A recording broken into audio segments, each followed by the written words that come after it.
The last time my family contacted me, they wanted $127,000. Not how are you, not we miss you, not happy birthday or Merry Christmas, or any of the things families say to people they actually love. Just my life savings, wrapped in a legal document that would have left me with nothing if their failing business collapsed. 8 years of silence, 288 ignored calls, $23,000 sent with no acknowledgement. And when they finally remembered I existed, it was because they were desperate. I'm Fiona, 34 years old, senior accountant, the kind of person who documents everything. And that habit? It's the reason I'm telling you this story today instead of bankrupt and broken. If you're watching, please subscribe and drop a comment telling me where you're from. Now let me take you back to the moment I realized I was never a daughter to them, just an emergency fund with a heartbeat. I was 26 years old when I got my first real promotion. Junior accountant at Morrison and Blake Consulting in Denver. It wasn't glamorous, but it was mine, earned through 3 years of 70-hour weeks and enough spreadsheets to wallpaper my entire apartment. The first person I called was my father. The phone rang 4 times before his voicemail picked up. "Hi, you've reached Richard Sterling, leave a message." I left one, then another the next day, and another 3 days after that.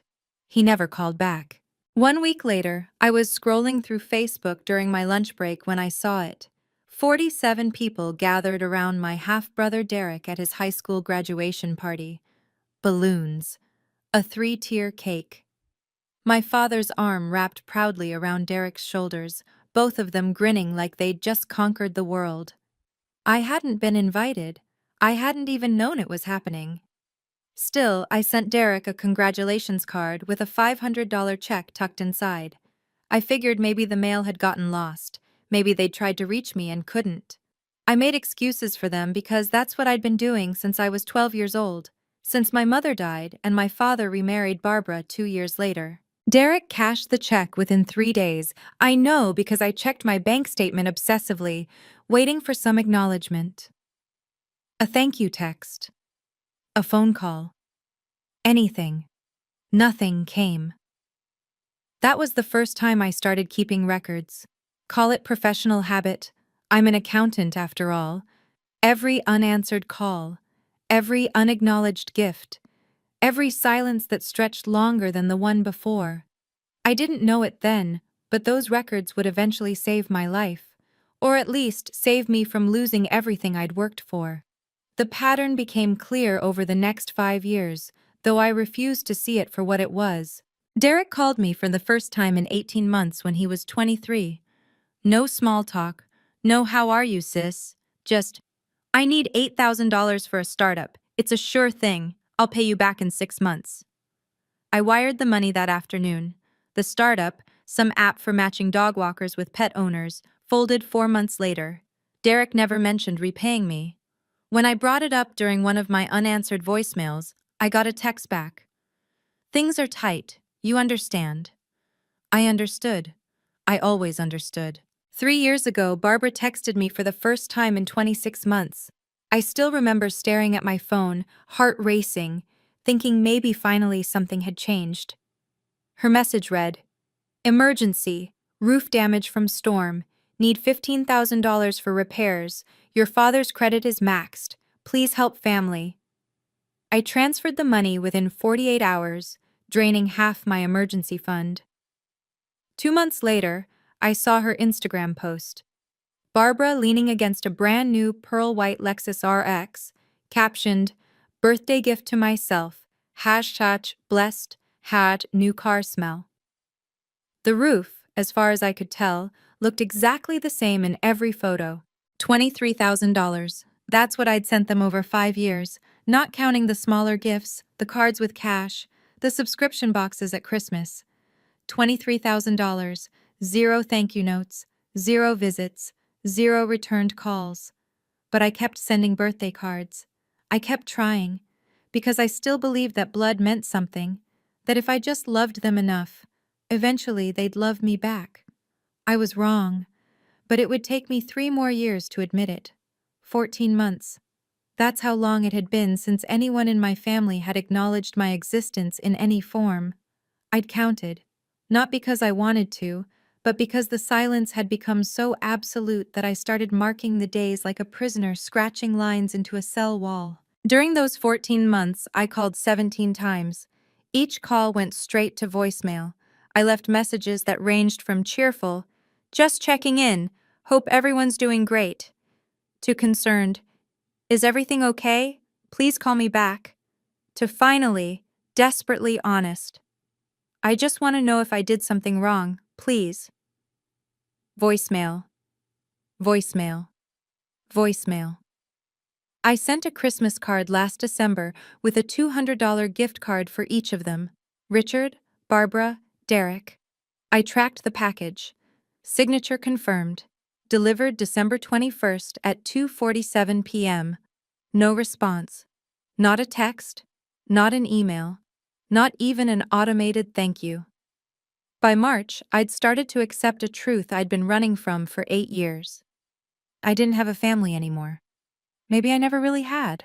I came home from work on a Friday evening, exhausted from month-end closing, and checked my mailbox out of habit. Bills, junk mail, credit card offer. And then, nestled between a water bill and a furniture catalog, I saw it. A cream-colored envelope, heavy cardstock, my name written in elegant calligraphy across the front. In the upper left corner, embossed in gold, the Sterling family. My hands trembled as I opened it. "You are cordially invited to celebrate the 65th birthday of Richard Allen Sterling, the Grand Palazzo Hotel, Houston, Texas. April 15th, 6:00 p.m., black tie optional." After 14 months of silence, they'd finally remembered I existed. The question was, why now? I stared at that invitation for 2 hours. 87 guests. That's what the RSVP card indicated. A celebration for close friends, business associates, and cherished family. The Grand Palazzo Hotel was Houston's most exclusive event venue, the kind of place where oil executives and real estate moguls hosted their milestone moments. I'd looked it up online: minimum booking fee of $35,000 for their grand ballroom. This wasn't a casual dinner. This was a statement. And somehow, after 8 years of silence, I'd made the guest list. Don't go. That was Marcus Webb, my colleague and closest friend at Morrison and Blake. We'd worked together for 6 years, and he knew my family situation better than anyone. The unanswered calls, the one-way money transfers, the holiday cards sent into a void. "Why would they invite you now?" Marcus asked, spinning a pen between his fingers. "After 14 months of nothing?" "Maybe he's sick. Maybe this is his way of reaching out." Marcus shook his head slowly. "People don't change after 8 years without a reason, Fiona. Not good reasons, anyway." He paused. "Let me check something before you book a flight. Sterling Investments, right? Your dad's company?" I nodded. "Public filings are available through the Harris County Clerk's Office. Real estate LLCs have to report certain things. Let me just take a look, as a favor." I wanted to argue. I wanted to believe the invitation meant my father had finally realized what he'd been missing, that he wanted his daughter back in his life. But the accountant in me, the part that had been keeping records for 8 years, knew Marcus was right. Something about this invitation didn't add up. "Okay," I said quietly. "Check. But I'm probably going anyway." Marcus called me 3 days later at 9:47 p.m. I was in my pajamas, halfway through a glass of wine, trying not to think about whether I should buy a new dress for the party. "You need to see this," he said. "I'm sending you a file right now." My laptop chimed. The email contained a PDF, 17 pages of public filings, court documents, and lien records for Sterling Investments LLC. What I read made my stomach drop. Sterling Heights. That was my father's flagship project: 12 luxury townhouses in a gated community on the outskirts of Houston. According to these documents, construction was 7 months behind schedule. The original completion date was September of last year. It was now April, and the frames weren't even finished. It got worse. 3 contractors had filed lawsuits for non-payment. Martinez Construction for $89,000, Apex Electrical for $67,000, and Premier Plumbing for $124,000. Total outstanding, $280,000. The bank loan from First National, $2.1 million at 8.5% interest, had an extension deadline of April 20th, 5 days after the birthday party. If he doesn't secure additional capital by the 20th, Marcus explained, the bank can call the entire loan, force a sale, the project goes into receivership. I did the math.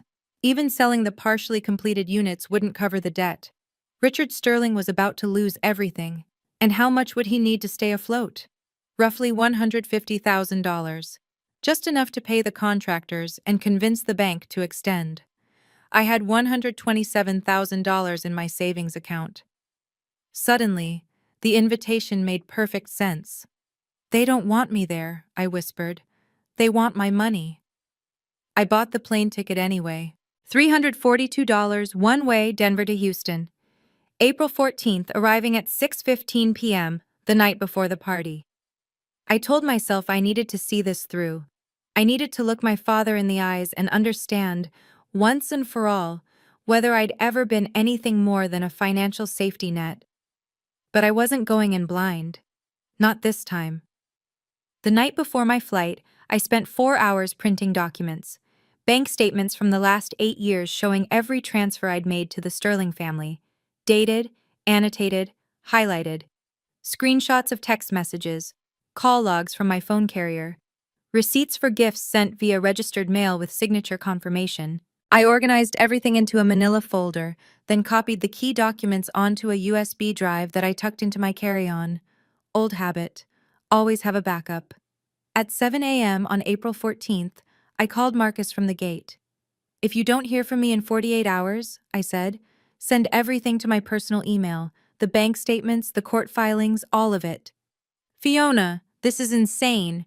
You know what they're planning? Why walk into the trap?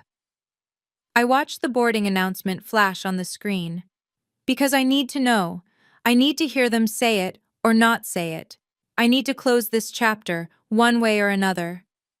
Marcus was quiet for a long moment. Be careful, and call me the second you're out of there. I will. I boarded the plane with 8 years of evidence in my bag and a knot in my stomach that wouldn't loosen. I wasn't going to Houston to reconcile. I was going to find out the truth, whatever that cost me. The Grand Palazzo Hotel looked exactly like its website photos, and exactly like the kind of place where I didn't belong. Crystal chandeliers the size of compact cars, marble floors polished to a mirror shine, staff in crisp black uniforms moving silently between guests who wore watches worth more than my annual rent. I checked my reflection in a gilded mirror near the entrance. My dress was black, simple, purchased from Nordstrom Rack for $89 during last year's clearance sale. It was the nicest thing I owned. Here, surrounded by Valentino gowns and Tom Ford suits, I looked like the hired help. The grand ballroom held 87 guests when I arrived. I'd counted the RSVPs on the invitation, and the reality matched. Clusters of well-dressed strangers, clutching champagne flutes. A live jazz quartet playing softly in the corner. A champagne tower glittering under strategic lighting. And there, at the center of it all, stood my father. Richard Sterling at 65 looked distinguished in a way that money bought. Silver hair swept back perfectly. A suit that probably cost more than my car. Cufflinks that caught the light when he gestured. Beside him, Barbara wore emerald green silk, diamonds at her throat and ears. Derek lounged nearby in a navy blazer, a Rolex catching the light every time he raised his glass. This was their world, their stage. Every person in this room was here to celebrate Richard Sterling's success, his taste, his status. And I stood at the edge of it in my $89 dress, clutching a manila folder inside my bag like a lifeline. Barbara spotted me first. Her smile flickered, just for a moment, before settling into something that looked almost welcoming. "Oh," she said, loud enough for nearby guests to hear, "you actually came." My father turned at Barbara's words, and for a split second, I saw something flash across his face. Surprise? Calculation? It vanished before I could name it, replaced by a wide smile that didn't reach his eyes. Fiona! He crossed the distance in 3 strides, arms outstretched. My daughter.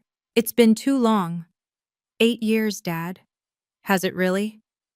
He pulled me into a hug that felt rehearsed. Time flies. You look wonderful. I called 288 times. You never answered. Barbara inserted herself smoothly, her hand on my father's arm. We've been so busy with the business, you know how it is. Real estate never sleeps. Derek drifted over, champagne sloshing slightly in his glass. Hey sis, looking good. Got anything exciting going on? New job? New investments? Do you need more money for another startup, Derek? His smile tightened. Just making conversation. Around us, guests glanced our way with polite curiosity. The prodigal daughter returned for the patriarch's celebration. I could see them constructing the narrative in their heads. Family reunion, heartwarming moment, perhaps a toast later about the importance of togetherness. They had no idea. My father's hand found my elbow, steering me gently toward the far side of the ballroom. Come, I want to introduce you to some people. We have so much to catch up on. His grip was firm, purposeful. Barbara caught his eye and gave a small nod. Something passed between them, a signal, a confirmation. They'd planned this. Whatever came next, they'd rehearsed it. Actually, Richard said, lowering his voice as we approached a side door, there's something important I need to discuss with you first. In private. The trap was closing, and I was walking straight into it. Before we could reach the side door, the band stopped playing. A spotlight swung toward the small stage at the front of the ballroom, and my father's hand tightened on my elbow. Wait, he said. First, this. He guided me toward the stage, and I realized with growing unease that he intended for me to stand beside him, in front of everyone. The event coordinator handed Richard a microphone. 87 faces turned our way. Friends, colleagues, family, Richard began, his voice rich with practiced warmth. Thank you all for being here to celebrate this milestone with me. 65 years, and I owe every success to the people in this room. Polite applause, champagne glasses raised. But tonight, I want to acknowledge someone very special. He turned to me, and I felt the weight of every gaze in the room. My daughter, Fiona, has finally come home after many years away. The Sterling family has always valued unity above all else, and having her here tonight means more than I can express. The applause swelled, smiles everywhere. A woman near the front dabbed at her eyes. They were buying it. Every single person in this room was watching Richard Sterling play the loving father welcoming his estranged daughter, and they believed him completely. I saw a man in a gray suit near the bar, notebook in hand, scribbling rapidly. Press. Of course there was press. This wasn't just a birthday party, it was a performance. Family always comes first, Richard concluded, squeezing my shoulder. No matter how far we wander, we always find our way back home. More applause. Camera flashes. I stood there with a smile frozen on my face, understanding with perfect clarity what was happening. He wasn't welcoming me back. He was rewriting history, and 87 witnesses had just watched him do it. The side room was smaller than I expected, a private parlor adjoining the ballroom, decorated in the same opulent style but without the crowd. A mahogany table sat at its center, and on that table lay a stack of documents. Barbara and Derek were already inside waiting. The door clicked shut behind us, muffling the sounds of the party. Now we can talk, Richard said, gesturing toward the papers. Have a seat, sweetheart. I didn't sit. I walked to the table and looked at the top document. Authorization of Fund Transfer Sterling Investments, LLC, account number partially redacted, an amount line left blank, but with $127,000 written in pencil beside it. Someone's note to themselves. What is this? An opportunity. Richard settled into a chair across from me, relaxed, confident. Sterling Heights is going to be the most prestigious development in Harris County. Pre-sales are already exceeding projections. We just need a small capital injection to get through a temporary cash flow situation. You want my savings. I want you to invest in your family's legacy. He smiled. 18 months, you'll double your return. I guarantee it. I flipped to page 3. There, buried in the fine print, I found what I was looking for. Non-refundable investment in the event of project dissolution or bankruptcy. I slipped my phone from my purse and took a photo of the page. Quick, casual. The accountant's instinct. What are you doing? Barbara's voice sharpened. Reviewing the terms. I am a professional accountant, Barbara. I read contracts before I sign them. If you don't sign, Barbara said quietly, stepping closer, everyone out there will know exactly what kind of daughter you are, abandoning your father when he needs you most. There it was, the threat behind the velvet. Richard leaned forward, his salesman's smile firmly in place. The bank's extension deadline is Monday at 8 a.m. That gives us 72 hours to secure additional capital. Once we're over this hurdle, the project moves forward and everyone profits, including you. 72 hours, I repeated. And if I don't agree? Then First National calls the loan. Sterling Heights goes into foreclosure. 3 years of work, gone. He spread his hands. You'd really let that happen to your own family? Derek chimed in, lounging against the wall with his champagne. Come on, sis. It's not like you have kids or a husband draining your accounts. You've got the money just sitting there. What's the big deal? I felt something cold settle in my chest.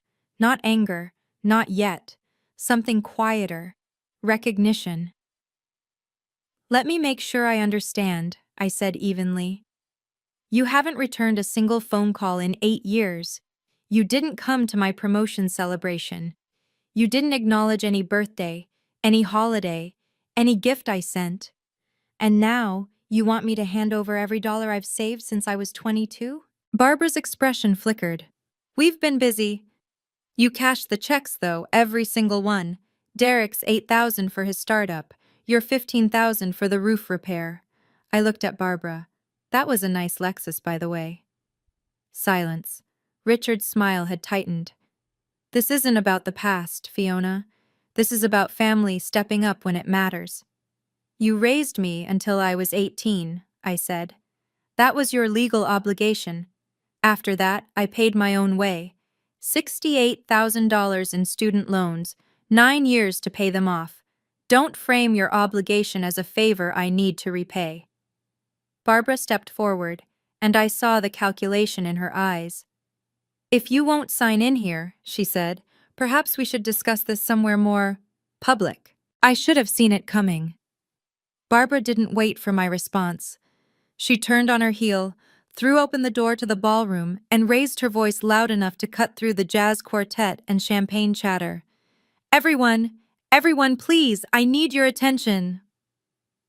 The music faltered. Conversations died. 87 faces turned toward us. Barbara positioned herself in the doorway, framed perfectly by the light, one hand pressed dramatically to her chest. I'm so sorry to interrupt, she said, her voice trembling with rehearsed emotion. But I need you all to know what's happening. Richard's daughter, the one he welcomed home tonight with open arms, has just refused to help her own father in his time of need. Murmurs rippled through the crowd. 8 years. Barbara's voice rose. 8 years she's been gone, never called, never visited. And now, when her father asks for help, a simple family investment, she says no, right here, at his birthday celebration. I stood frozen in the doorway, watching the narrative spin out of her control and into mine. No, that wasn't right. This was her control. Every word calculated to make me the villain. We tried so hard to reach her, Barbara continued, dabbing at dry eyes, all those years, but she was too busy with her life in Colorado, too busy for her own family, and now… Barbara! Richard's voice was sharp. That's enough. But it wasn't enough. Not for her. She'd found her audience, and she was playing to them with the skill of someone who'd spent decades performing the role of devoted wife and stepmother. The guests looked at me with expressions ranging from pity to disgust. The man in the gray suit was writing furiously. I had become the villain in my own story, unless I changed the script. The whispers started immediately. Abandoned her own father. 8 years, can you imagine? And at his birthday party, of all places. I stood in the doorway, 87 pairs of eyes dissecting me, judging me, finding me wanting. A woman in pearls shook her head slowly. A man in a three-piece suit muttered something to his wife that made her wince. An elderly woman I vaguely recognized as a distant aunt approached me with disappointment carved into every line of her face. "Your father gave you everything," she said. "Put a roof over your head, sent you to school. And this is how you repay him?" I opened my mouth to respond, but what could I say? That he stopped paying for anything the day I turned 18? That I'd worked 2 jobs through college? That I'd sent them $23,000 over 5 years and never received so much as a thank you? They wouldn't believe me. They'd already chosen their story. The journalist in this gray suit was watching me with undisguised interest, his pen hovering over his notebook.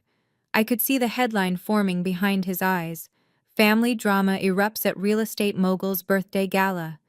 Richard stood behind Barbara now, his expression carefully neutral, letting his wife do the dirty work while he maintained plausible deniability. Derek smirked from the champagne table, and something shifted inside me. 8 years, 288 unanswered calls, $23,000 sent into a void. And this public humiliation, was how they treated me when I finally said no. I had spent my entire adult life trying to earn love from people who saw me as nothing more than an emergency fund. I was done trying. "Excuse me," I said quietly, and began walking toward the stage. The microphone was still on the stand where Richard had left it, the spotlight still pointed at the stage. I stepped into its glare before anyone could stop me. "Everyone," my voice came through the speakers, clear and steady. "I'd like 5 minutes of your time." The room went still. Barbara moved toward me, her face twisted with alarm. "Fiona, what do you think you're—" "5 minutes," I repeated, looking out at the crowd. "Then you can go back to your champagne and your assumptions. I think you deserve to hear the full story before you decide who the villain is." I saw Richard's jaw clench. Derek set down his champagne glass. The journalist in gray leaned forward, pen ready. I reached into my bag and pulled out my phone. "My name is Fiona Sterling. I'm 34 years old. I'm a senior management accountant at Morrison & Blake Consulting in Denver. And I've been trying to stay connected to this family for 8 years." I looked at Barbara, at Richard, at the 87 witnesses who had already decided I was the ungrateful daughter who abandoned her dying father. "You've heard one version of this story tonight. Now let me show you another." My hands were steady as I connected my phone to the ballroom's display system, the same system they'd used earlier for the slideshow of Richard's greatest achievements. The main screen behind me flickered to life. "I've been silent for 8 years," I said. "I've sent money when asked, called when ignored, and made excuses for people who couldn't be bothered to remember my birthday. Tonight, I'm going to stop being silent." I pressed play. Let's start with the numbers. "Hey everyone, before I continue, I have to ask, what would you have said up there in front of 87 people who already thought you were the villain? Would you have walked away? Would you have fought back? Let me know in the comments below. And if you're new here, hit that subscribe button and the notification bell so you don't miss what happens next. Now, let me tell you exactly what I showed them. The first document appeared on the screen behind me. A bank statement from Chase dated January 2017. "This is a wire transfer for $8,000, I explained, keeping my voice level. "Sent to Derek Sterling for a startup investment that failed 4 months later. No repayment, no acknowledgement." I swiped to the next image. March 2021. $15,000 transferred to Barbara Sterling for emergency roof repairs. I let that sit for a moment. 2 months later, Barbara posted a picture of her new Lexus on Instagram. The roof, as far as I know, remains unchanged. Murmurs from the crowd. Barbara's face had gone pale. Over the past 8 years, I have transferred $23,000 to members of this family. Every single transfer is documented here. Bank statements, wire confirmations, dates, amounts. I pulled up the call log next. 3 pages of outgoing calls, each one highlighted in yellow. 288 phone calls, all outgoing. You can see the duration here. Most of them end at 0 minutes and 0 seconds. That's what happens when you go straight to voicemail. Someone in the crowd coughed nervously. And here, I switched to a screenshot, are the only 2 text messages I've received from this family in 8 years. Both requesting money. No, how are you? No, happy birthday. No, we miss you. The elderly aunt who'd scolded me earlier was staring at the screen with her mouth slightly open. I'm not asking you to feel sorry for me, I said. I'm showing you facts, because someone just told this room that I abandoned my family. The numbers suggest a different story. I looked directly at Richard. Your turn to explain, Dad, or should I keep going? Richard's face had gone from confident to granite. He didn't move. Fine, I said. Let me continue. I pulled up the next set of documents, the public filings Marcus had sent me. Sterling Heights, 12 luxury townhouses. My father's flagship project. I pointed to the screen. These are public records from the Harris County Clerk's office. Anyone in this room can verify them. The first filing appeared. A lawsuit from Martinez Construction, dated October of last year. $89,000 in unpaid invoices. 3 contractors are currently suing Sterling Investments for non-payment. Total outstanding, $280,000. I heard someone gasp. An older gentleman near the bar set down his drink very carefully. The project is 7 months behind schedule. The bank loan, $2.1 million from First National, has an extension deadline of April 20th. That's 5 days from now. I pulled up the final document, the authorization of fund transfer I'd photographed 30 minutes earlier. This is what they asked me to sign tonight. See this clause here? Non-refundable investment in the event of project dissolution. That means if the project fails, which it very well might, I lose everything. The room had gone completely silent. They didn't invite me to this party because they missed me, I said. They invited me because they needed $127,000. That's my entire life savings, 12 years of work, and they wanted me to hand it over with no recourse if it all collapses. I looked at the journalist who was writing so fast his hand was blurring. You want to verify any of this? Harris County Clerk's office. Case numbers are right there on the screen. Behind me, Richard finally spoke. Fiona, you're destroying this family. No, Dad, you already did that. Richard stepped toward the stage, his composure cracking like thin ice. This is private family business, he said, his voice carrying that authoritative boom he used to close deals. Fiona is clearly emotional and confused. I'm a certified management accountant, Dad. I literally analyze financial documents for a living. I'm not confused. Barbara rushed forward, heels clicking against the marble. She's trying to sabotage us. Years of silence, and now she shows up to humiliate her own father in front of his friends and colleagues. You invited me, Barbara. You sent the invitation to my address. We were trying to include you, to bring the family together. I held up my phone, still connected to the display. Should I pull up the email you sent to Dad's lawyer 6 weeks ago? The one where you specifically mention my savings account and discuss the necessity of presenting a unified family front to secure my cooperation? Barbara's face went white. How did you? You CC'd Dad's company email, which he shares with his business partner, who shares an accountant, with my firm. I kept my voice calm. I'm very good at my job, Barbara. Derek pushed away from the bar, swaying slightly. This is ridiculous. She's just mad because she never fit in. She never… Derek, Richard cut in sharply. Stop talking. But Derek was already past listening. We're supposed to pretend she's some kind of victim? She left. She moved across the country and barely called. 288 calls, I said quietly. Would you like me to show the log again? Silence. The journalist's pen had stopped moving. He was just staring now, transfixed by the unfolding disaster. In the crowd, I saw a man I recognized from the news, a real estate developer who'd partnered with my father on 2 previous projects. He was already heading for the exit. The first person to speak was not who I expected. He was an older gentleman with silver hair and the bearing of someone who'd spent decades closing boardroom deals. I recognized him from the earlier slideshow. Gerald Morrison, one of my father's oldest business associates. Richard, his voice carried across the silent ballroom, you owe $300,000 to contractors, and you're throwing a party that cost, what, 50,000? 60? Richard's jaw tightened. Gerald, this isn't. I was going to invest another 200,000 in your new development next month. Gerald set down his champagne glass with a decisive clink.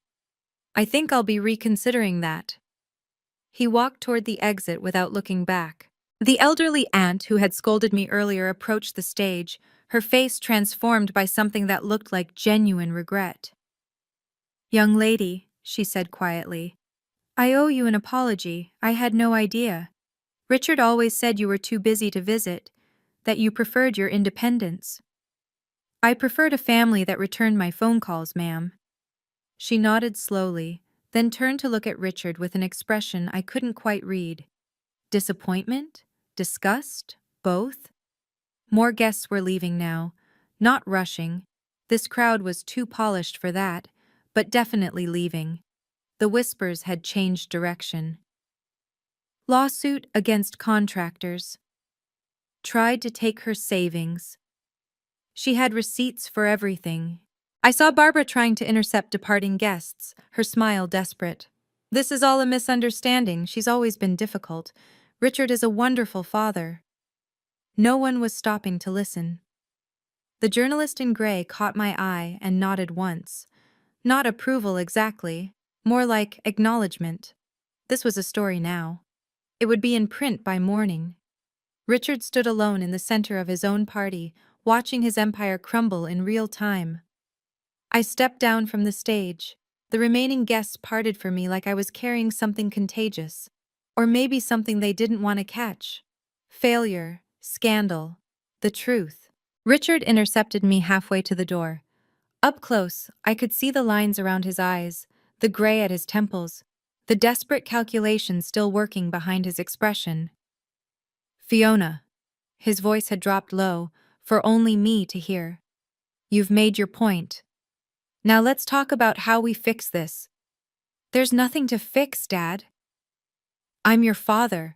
Doesn't that mean anything? I looked at him, really looked, and I felt something I hadn't expected. Not anger, not triumph, just a deep, hollow sadness. I spent 8 years trying to be your daughter, I said. You spent 8 years treating me like a backup bank account. I'm done auditioning for a role I was never going to get.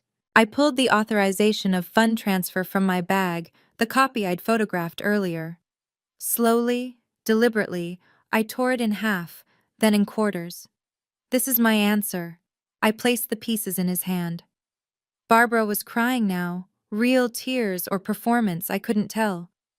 Derek had disappeared, probably to the open bar. The remaining guests pretended to examine the ceiling, the chandeliers, anything but the dying patriarch of Sterling Investments. I walked to the exit and paused at the doorway. I tried for 8 years, I said, loud enough for anyone still listening to hear. I don't need your approval anymore. From tonight, you don't have a daughter. I stepped into the Houston night, the door swinging shut behind me. For the first time in 8 years, I felt like I could breathe. But this wasn't the end. It was just the beginning of what came next. I called Marcus from the Houston airport at 11:47 p.m. I saw the video, he said before I could speak. Someone posted it on Facebook 20 minutes ago. Fiona, are you okay? I'm okay. I was surprised to find it was true. I'm at the airport, taking the red-eye home. Video's already got 1,200 views. Comment section is intense. I hadn't thought about the phones. Of course people had recorded it. 87 witnesses with smartphones, and I'd just put on the performance of my life. It's going to get worse before it gets better, I said. The journalist was from the Houston Business Journal. This will be in print by morning. Let it be. Marcus's voice was firm. You told the truth. That's all you did. I watched a plane take off through the terminal window, its lights disappearing into the darkness. I'm going to change my name. Silence on the line. I know it sounds drastic, I continued, but I've been thinking about it for months. I don't want to be Fiona Sterling anymore. I don't want that name. I don't want any connection to them. Is that even possible? Yes. Colorado allows legal name changes for any reason that isn't fraud-related. I've already researched the process. The accountant in me, always 3 steps ahead. Filing fee is $98. Takes about 6 to 8 weeks. What name are you choosing? I smiled, the first real smile in hours. Violet Hayes, my grandmother's name, my mother's mother, the last person in my family who actually loved me without conditions. Marcus was quiet for a moment. Violet Hayes. I like it. I'm going to disappear, Marcus. New name, new city, new life. They won't be able to find me. And what about Derek, Barbara, Richard? Let them live with the consequences of their choices. I'm done cleaning up their messes. Linda Hartwell's office was on the 3rd floor of a modest building in downtown Denver. She specialized in identity law, name changes, witness protection consultations, people starting over for one reason or another. Your situation is straightforward, she said, sliding a folder across her desk. Colorado Revised Statutes, Section 1315-101. You can petition for a legal name change as long as you're not doing it to evade creditors, escape criminal liability, or commit fraud. I just want to stop being a Sterling. That's a perfectly valid reason. Linda smiled. She'd clearly heard similar stories before. Here's how the process works. We file a petition for change of name with the Denver District Court, $98 filing fee. The court sets a hearing date, usually within 6 to 8 weeks.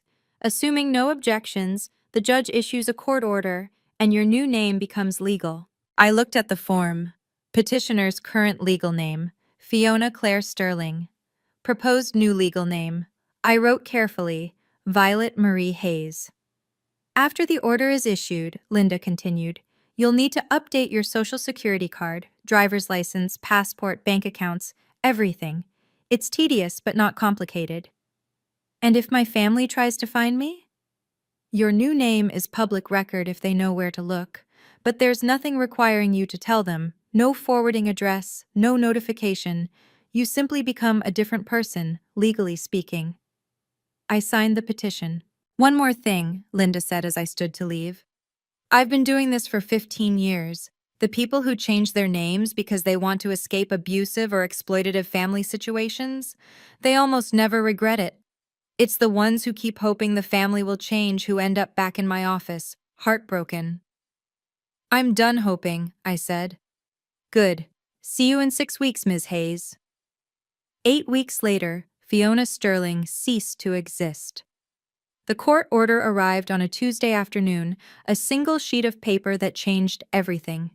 Case number 2024 CV 3892.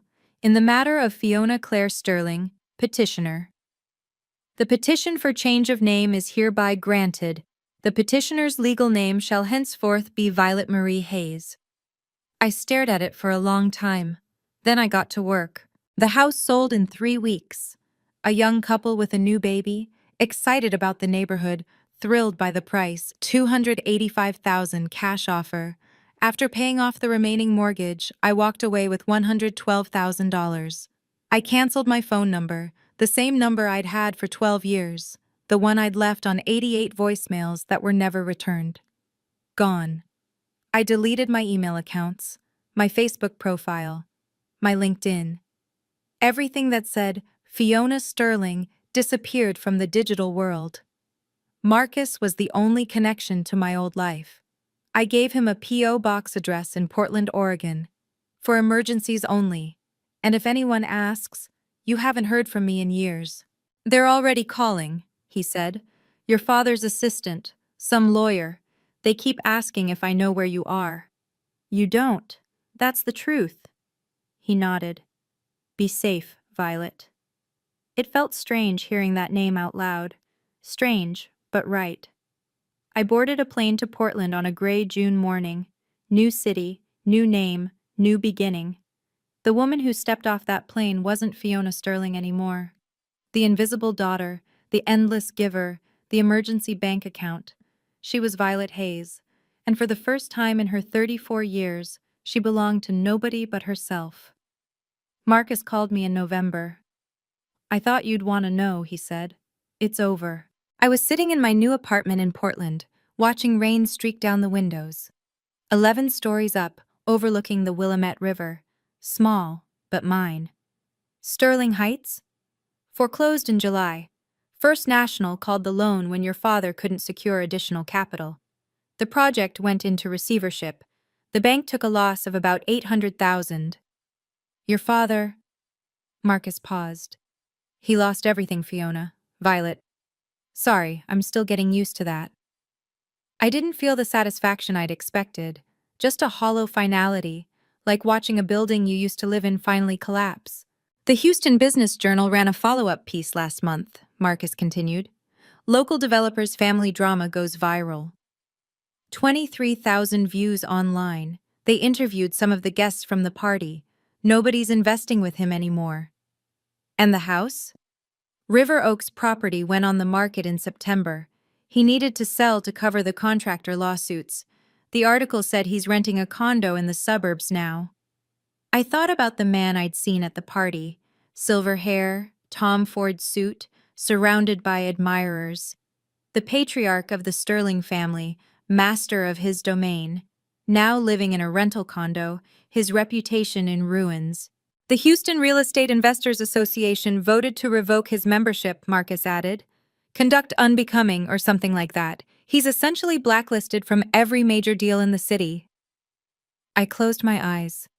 Thank you for telling me. Are you okay? Was I? I wasn't sure. I didn't feel victorious. I didn't feel vengeful. I just felt distant, like I was reading about someone else's life. I'm okay, I said. I'm building something new. Derek tried to find me first. Marcus told me about it in January. My half-brother had apparently spent 3 weeks attempting to track me down through every channel he could think of. He messaged my old Facebook account, deactivated. Called my old phone number, disconnected. Emailed my old Gmail, account no longer exists. He showed up at Morrison and Blake Consulting, asking for Fiona Sterling. The receptionist told him no one by that name worked there, because Violet Hayes's personnel file made no mention of a previous identity. He even drove to my old house in Denver. The new owners, understandably confused, told him the previous owner had moved 6 months ago. No forwarding address. No, they didn't know where. He seems desperate, Marcus said, not hostile, just lost. I processed this information carefully. Derek had never been cruel, exactly. Just entitled, thoughtless, the product of parents who'd given him everything and expected nothing. He sent a letter to your old address, Marcus continued. The new owners forwarded it to me since I handled the sale paperwork. Do you want me to send it to you? I thought about it for a long moment. Yes. The letter arrived a week later, handwritten on plain notebook paper. Derek's penmanship had always been terrible. I remembered teasing him about it when we were younger, before everything fell apart. Fiona, I don't know if you'll ever read this. I'm sorry, I didn't know about the phone calls. I didn't know about the money. Mom, Barbara, she controlled everything, and I just went along with it because it was easier. I'm working at Best Buy now. First real job, first time paying my own rent. I get it now, kind of. Please write back, please. I folded the letter and put it away. I wasn't ready. Not yet. Hey everyone, Before I continue, I want to ask you something. A lot of people have asked me, did I ever feel guilty? Did I miss my family? Would I ever give Derek a second chance? I'll answer that in a moment. But first, if you're still watching, please take a second to like this video. It really helps the channel, and it lets me know these stories matter to you. Okay, let me tell you what happened next.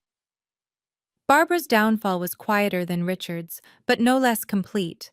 I heard about it through Marcus, who heard about it from a colleague who'd attended a charity gala in Houston.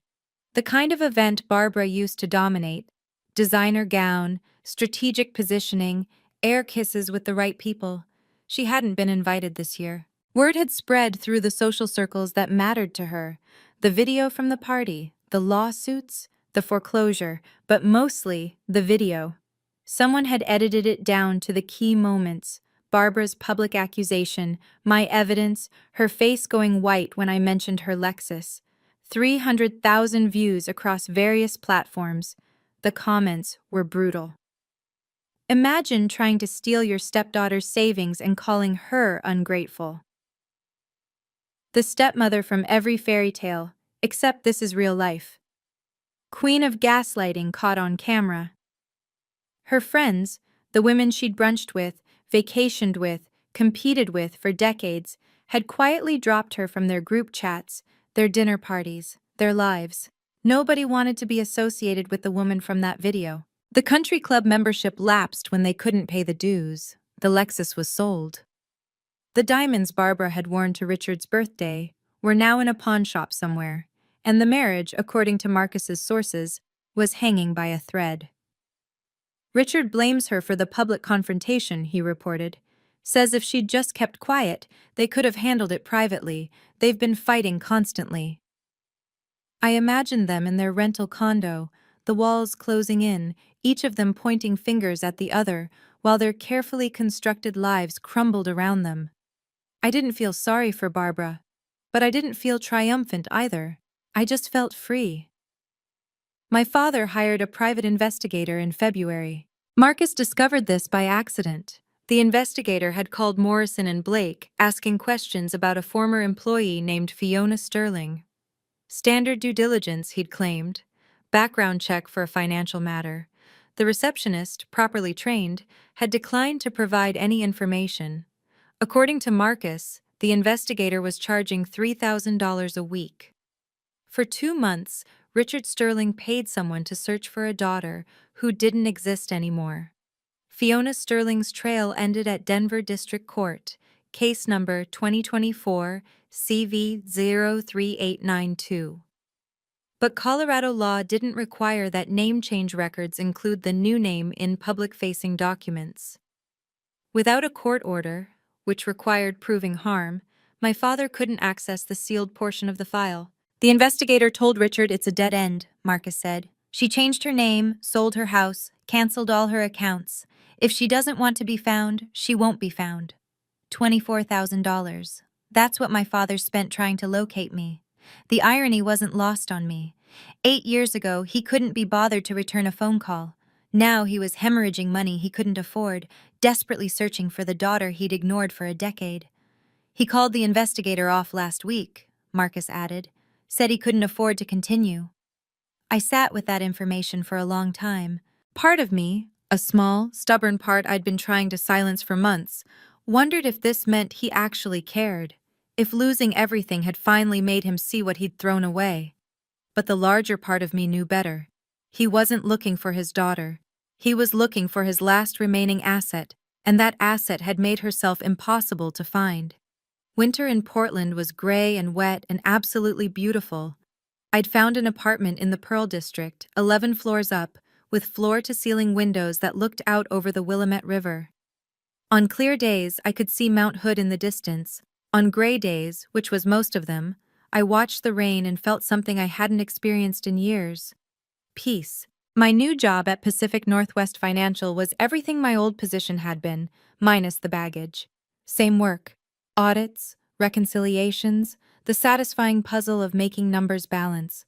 Different context, different name on my desk, different person answering when someone called. Violet, can you look at these quarterly projections? Violet, lunch in the break room? Violet, we're doing drinks Friday. You in? Every time I heard that name, something settled a little deeper in my chest. I'd made friends, real ones. Sarah from accounting who loved true crime podcasts. James from legal who made the best coffee and always shared. The Thursday night yoga class where nobody knew anything about me except that I showed up every week. Oh. Christmas was approaching, and for the first time in 8 years, I didn't buy cards for the Sterling family. I didn't agonize over gift selections that would never be acknowledged. I didn't spend December wondering if this would be the year they finally called. Instead, I decorated my apartment with string lights. I bought a small tree from the farmer's market. I accepted an invitation to Christmas dinner at Sarah's parents' house. Strangers who welcomed me because their daughter said I was worth knowing. On Christmas morning, I woke up alone in my apartment, made coffee, and watched the rain fall over the city. I didn't miss them. I missed the idea of them. But the reality? I was better without it. The letter arrived in January. Marcus had forwarded it through our agreed-upon system, his address to my P.O. box, no return address on the outer envelope. Inside was a second envelope, crumpled and readdressed multiple times. Derek's handwriting. I made tea before opening it, sat by the window, watched the boats on the river. Then I read. Fiona, or whatever you're called now. I know you probably won't read this. You've probably thrown away everything I've sent, but I'm going to keep trying because that's all I know how to do anymore. I'm working at Best Buy. Floor sales, minimum wage plus commission. It's humiliating and exhausting, and the best thing that ever happened to me. For the first time in my life, I'm earning something instead of just receiving it. Dad lost everything. You probably know that. Mom, Barbara, she moved out last month. They're getting divorced. He's alone in that condo, drinking too much, calling old contacts who won't take his calls. I'm not asking you to feel sorry for him. I'm not even asking you to forgive me. I'm asking you to know that I understand now. What it's like to work for something. What it's like to be ignored by people who are supposed to care. What it's like to realize you were wrong about everything. I'm trying to be better. I don't know if I'll succeed, but I wanted you to know I'm trying. Your brother, if you'll still have me. Derek. I folded the letter and put it back in its envelope. Then I got a fresh sheet of paper and wrote my response. Short, clear, honest. Derek, I read your letter.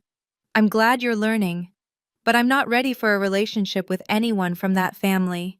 Maybe someday. Maybe never. I hope you understand. V. I mailed it the next day. No return address. Here's what nobody tells you about setting boundaries. It feels selfish until it doesn't. For 8 years, I'd measured my worth by how much I could give to people who never gave back. Every unanswered call was a test I'd failed. Every ignored gift was proof I wasn't trying hard enough. I'd built my entire identity around being the good daughter, the reliable one, the family member who always showed up. And what had it gotten me? A spot at a birthday party designed to extract my life savings. Sitting in my Portland apartment, watching the winter rain, I finally understood something that had taken me 34 years to learn. Boundaries aren't walls. They're not about shutting people out. They're about deciding who gets access to your life and on what terms. I didn't hate Richard. I didn't hate Barbara. I didn't even hate Derek, who was finally starting to become the person he should have been all along. I just didn't have space for them anymore. My therapist, yes, I'd started seeing one, a gentlewoman named Dr. Coleman who specialized in family estrangement, called it radical acceptance. You're not responsible for their choices, she said during one of our sessions. You're only responsible for yours, and you chose to protect yourself. That's not selfish. That's survival. I thought about all the years I'd spent hoping they would change, all the energy I'd poured into a relationship that only flowed one direction. Now, I use that energy for other things, for friendships that nourished me, for work that fulfilled me, for a life that was mine alone. It wasn't revenge, it wasn't anger. It was something simpler and more powerful: self-respect. And that, I realized, was worth more than any inheritance could ever be. Spring came to Portland in early March. Cherry blossoms lining the streets, sunshine breaking through the clouds, the whole city exhaling after months of gray. I was sitting at my favorite coffee shop near the waterfront, laptop open, reviewing projections for a client meeting, when my phone buzzed. "Dinner tonight? That new Thai place?" "Sarah." I smiled and typed back, "Yes. 7 p.m. Perfect. Bring your appetite. I'm ordering everything." I closed my laptop and looked out the window. A young couple walked by with a stroller. An old man fed pigeons on the corner. A group of tourists took photos of the bridges. Ordinary moments, the kind I'd spent 8 years waiting to share with a family that never wanted to share them with me. Now I shared them with people who actually showed up. My savings account was recovering, slower than before, but steady. Pacific Northwest Financial had offered me a senior position with a raise. I was thinking about buying a small condo, maybe something with a view of the river. For the first time in my life, I was making plans without factoring in what my family might need from me. I used to think that family was blood, that being a Sterling meant something fundamental about who I was and what I owed, that if I just tried hard enough, loved hard enough, gave enough of myself, eventually they would love me back. I was wrong. Family is the people who choose to be in your life, who call you back, who show up without being asked, who want nothing from you except your presence. I'm Violet Hayes now, 35 years old, accountant, friend, survivor. And for the first time in my life, I know exactly who my family is. They're the ones who chose me, just as I am. Thank you for staying with me until the end of my story.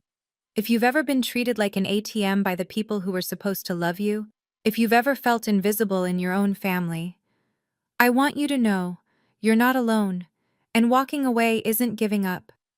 Sometimes it's the bravest thing you can do. Please like this video if my story resonated with you. Subscribe and hit the notification bell so you don't miss the next one.